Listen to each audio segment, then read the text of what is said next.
जी miss साहबा, इस सिलसिले में आपके कोई क्वेश्चन है तो जी प्लीज स्टार्ट कीजिए। जी सर। सर मेरा फर्स्ट क्वेश्चन ये है कि ग्रेटर इसराइल का इनका मकसद क्या है। ये कितने एरिया शामिल करना चाहते हैं वो आपने डिटेल बता दिया है। बेसिकली इनके पीछे इसराइल और अमेरिका का क्या मकसद है।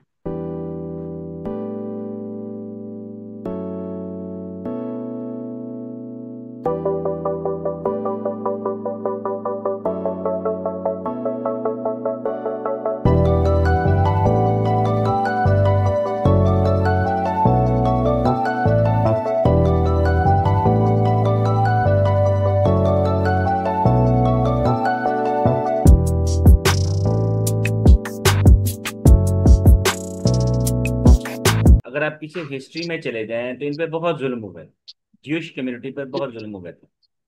लेकिन हम्म। तारीख ये बताती है कि जी ज्यूश कम्युनिटी पे जब जब भी ईसाइयों ने, क्रिश्चियन कम्युनिटी ने जुल्म किया तो इनको मदद सिर्फ मुसलमान कंट्रीज ने दी। हमेशा से हम्म। ऐसा ही हुआ है कि मुस्लिम कंट्रीज ने इनको हेल्प आउट किया। ये इनका बहुत ही पुराना एक ख्वाब था। इनका एक प्लान था कि जी वो यहाँ पर आकर एक अपनी रियासत कायम करेंगे। जो ख्वाब था वो वर्ल्ड वॉर ने पूरा कर दिया। फर्स्ट वर्ल्ड वॉर के बाद इनकी मूवमेंट स्टार्ट हुई। बरतानिया से इनकी बातचीत चल रही थी और उसमें बहुत ज्यादा इम्प्रूवमेंट हुई। सेकेंड वर्ल्ड वॉर के फौरी बाद यहाँ पर एक रियासत बना दी गई। वो बिल्कुल छोटी सी इनिशियल रियासत, स्टेट है, बिल्कुल छोटी सी और इनिशियल स्टेट थी। अब इनका नेक्स्ट प्लान ये है कि जी ये ग्रेटर इसराइल के तौर पर ये आगे बढ़ेंगे। वो तमाम इलाका जो कि इनके मुताबिक इनके पास होना चाहिए था, जो कि हम इस वक्त नक्शे में शो भी कर रहे हैं, जो कि हम इस जी वक्त बिल्कुल सर। यहाँ पर शो भी कर रहे हैं। ये तमाम इलाका ये क्लेम करते हैं कि ये हमारा है। और हम्म। ये बकौल इनके इनके अकीदे के बकौल ये 2000 साल के बाद इनके पास इतना बड़ा इक़्तिदार आया है। और ये अगले 1000 साल के लिए प्लान करके बैठे हुए हैं कि हम अगले 1000 साल तक दुनिया पे हुकूमत करेंगे। और आप देखें इस वक्त सिचुएशन ये है, इस वक्त ये आलम है। आप ये देखें कि दुनिया की टॉप क्लास जितनी भी कंपनीज हैं, मैं आपको एक छोटी सी एग्जांपल देने लगा यहाँ पर कि अगर आप दुनिया की 200 टॉप क्लास कंपनीज की लिस्ट बनाएं तो हम्म। 150 से जायद कंपनी जस्ट जिश कम्युनिटी के पास। बिल्कुल सर। तो उन्होंने इकोनॉमी पूरी दुनिया की कैप्चर कर ली है। उन्होंने पॉलिटिक्स पूरी दुनिया की कैप्चर कर ली है। बिल्कुल डिप्लोमेसी सर। पूरी दुनिया की कैप्चर कर ली है। बिल्कुल सर। अब वो अपने लिए रियासत भी बड़ी मांग रहे हैं। और हम्म। रियासत कौन सी? जो वो चाहते हैं, जो उनके अकीदे के मुताबिक ये रियासत हमारे पास होनी चाहिए, वो वाली है। सर इस वक्त फलस्तीन के दो पार्ट हैं। एक वेस्ट बैंक है और एक गजा है, और गजा पर इस वक्त जो है वो काफी जुल्म सितम भी हो रहा है। बिल्कुल सही। और सर ये एक डिफरेंशिएट क्यों है? बेसिकली फलस्तीन इन कलेक्टिवली एक वाहद स्टेट के तौर पर सामने क्यों नहीं आया? अच्छा, उसमें ऐसा है कि आपको यहाँ पर ना एक बड़ी हैरानकुन बात बताने लगा हूँ कि टू स्टेट सोल्यूशन जो है ये बहुत पुराना है। ये यूएन में हम्म। बहुत शुरू में ये टू स्टेट सोल्यूशन आ गया था। टू स्टेट सोल्यूशन में ये मसले कहाँ से स्टार्ट हुए? मसला ये स्टार्ट हुआ कि यहाँ पर इस वक्त मुसलमानों में टू स्कूल ऑफ थॉट्स हैं। तो मकतबा फिक्र है, दोनों मुख्तलिफ हैं। एक को लीड कर रहा है सऊदी अरब, दूसरे को हम्म। लीड कर रहा है ईरान। दोनों ये चाहते हैं कि दुनिया इनको सुपर पावर के तौर पर मान ले, कम से कम मुस्लिम दुनिया में सुपर पावर इनको मान लिया जाए। सऊदी अरब इस वक्त अपनी लीडरशिप को आगे लाना चाह रहा है। वो चाहता है कि दुनिया उसको सुपर पावर मान ले, इस्लामी दुनिया में उसको सुपर पावर मान लिया जाए। तो इससे क्या है कि जी इन दोनों की आपस में लड़ाई है। इन दोनों के हम्म। आपस में कन्फ्लिक्ट है, हम्म। जिसका फायदा नॉन मुस्लिम कम्युनिटी उठा रही है। हम्म। एक हिस्से में अहले तशी कम्युनिटी है, दूसरे हिस्से में अहले हदीस कम्युनिटी है। हम्म। एक हिस्से को ईरान सपोर्ट करता है, एक हिस्से को सऊदी अरब सपोर्ट करता है। मैं यहाँ पर हम्म। आपको एक हैरानकुन बात बताने जा रहा।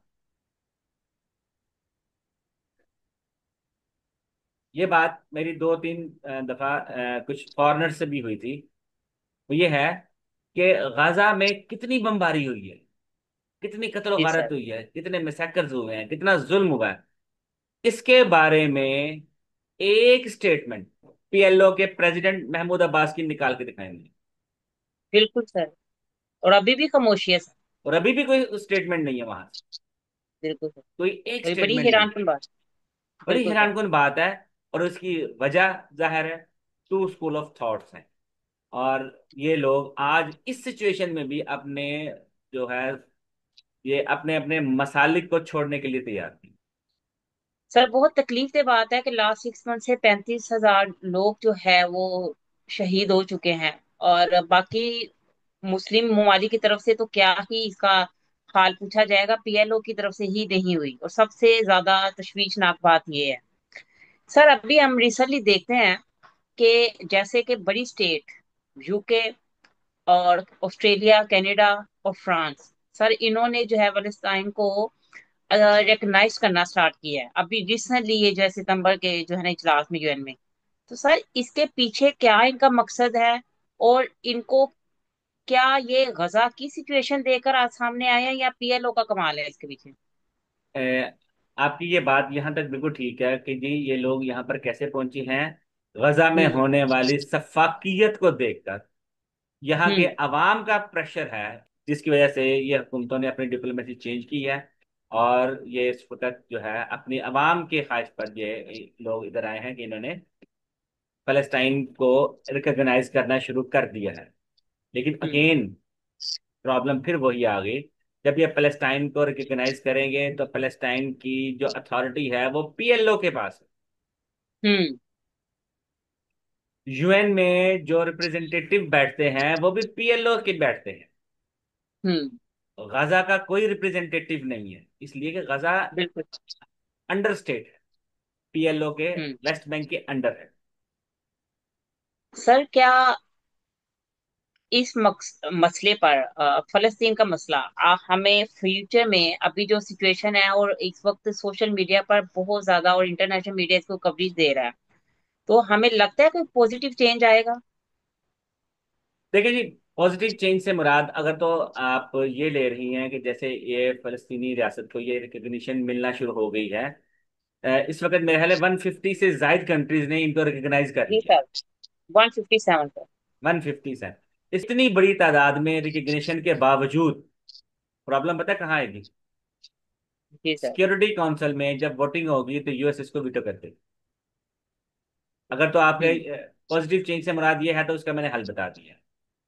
अच्छा, अब आ हम्म। जाए कि हम ये अज्यूम करते हैं कि जी पैलेस्टाइन जो है एक मुकम्मल रियासत के तौर पर यूएन में बैठ जाए, ठीक है। तो अब क्या होगा? हम्म।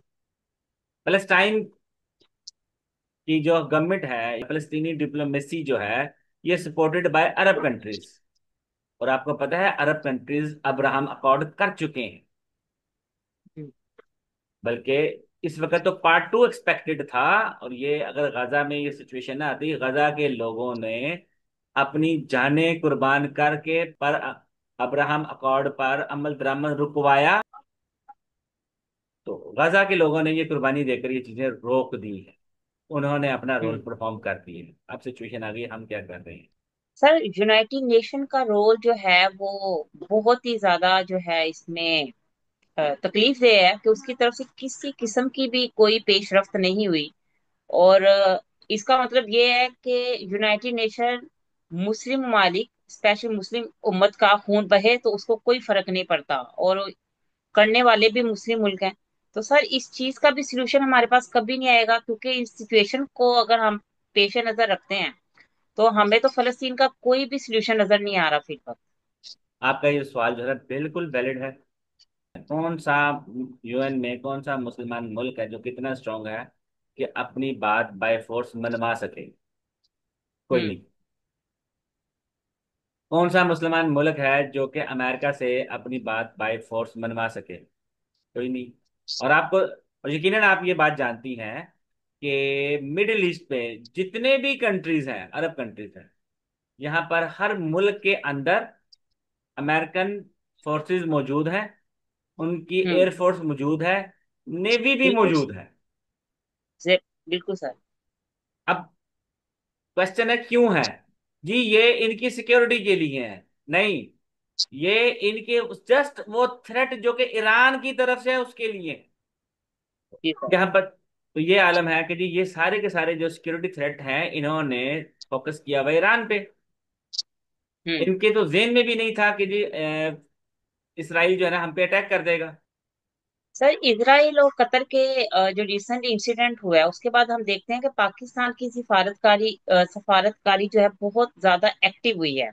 सर ये जस्ट हमें एक इंटरनेशनल मीडिया भी इस पर बहुत ज्यादा जो है क्वेश्चनिंग कर रहा है। सर ये क्या जस्ट हमें एक खुश करने के लिए या एक्चुअली पाकिस्तान में कुछ बेहतरी आ रही है? आपने बहुत इंपॉर्टेंट क्वेश्चन पूछा। ये हमने पिछले कुछ वीक हमने कुछ अर्सा पीछे व्लॉग में इसमें थोड़ा सा डिस्कस भी किया था। कतर पे हमले के बाद ये जो आपको पाकिस्तान और सऊदी अरेबिया का जो मुआहदा नजर आता है, और जबकि ये जी सर। कुछ ऐलान भी ये लोग कर रहे हैं कि जी कुछ और कंट्रीज भी इसको आगे ज्वाइन कर लेंगे, इसकी हैसियत क्या है? ये स्टूडेंट हम्म। मुझसे पूछते हैं तो मैं उनसे कहता हूँ कि ये तमाम countries under the umbrella of US यहाँ पर हम्म। वर्किंग कर रहे हैं। बिल्कुल सर। उस अम्ब्रेला के नीचे किसी भी मुआहदे की क्या हैसियत है ये आप बता दें। हम्म। कोई भी मुझे बता दे कि सऊदी अरब का तो ऑलरेडी एग्रीमेंट है अमेरिका के साथ। मैं हम्म। आपको अभी वो पेज दिखाता। ये जी बीबीसी की रिपोर्ट है जी आपके सामने। सऊदी अरब की बिल्कुल सर। फौजी सलाहियत, $78 बिलियन का डिफेंस बजट, 2,57,000 हाजिर सर्विस फौजी, हम्म। 283 जेट्स। ये उन जेट्स की बात कर रहा हूं जो कि एक्टिव हैं और लड़ रहे हैं।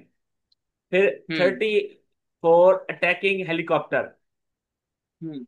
840 टैंक्स, 25 जो है बहरी जहाज भी इनके पास मौजूद है। हम्म। ये फौजी, ये सऊदी अरब की फौजी सलाहियत है। हम्म। ये सऊदी अरब की अपनी चीजें हैं, इसमें अमेरिकन फौजियों का मैं जिक्र नहीं कर रहा। ठीक। इसके बावजूद जो है यहाँ इनको अपनी डिफेंस के लिए प्रॉब्लम है। ये है जी वो क्वेश्चन जो कि इसको इंटरनेशनल मीडिया पूछ रहा है कि हम्म। अमेरिका की सिक्योरिटी छतरी के होते ऐसे मुआहदे की क्या हैसियत हो सकती बिल्कुल। है। इनके ख्याल के मुताबिक पाकिस्तान के साथ इस मौके पर सऊदी अरब की तरफ से ये मुआहदा अलामती भी है। वो सिर्फ अमेरिका को सिग्नल दे रहे हैं, सिग्नलिंग कर रहे हैं, दिखाना चाहते हैं कि वो अपनी सिक्योरिटी और फौजी इत्तेहाद के लिए और भी ऑप्शन हैं। तो नेक्स्ट नेक्स्ट एपिसोड तक के लिए आप हमें इजाजत दें, इस दुआ के साथ कि अल्लाह तबारक ताला सारी दुनिया के मुसलमानों की और खुसूसन पाकिस्तानी की तमाम मुश्किलात को आसान करे। पाकिस्तान जिंदाबाद।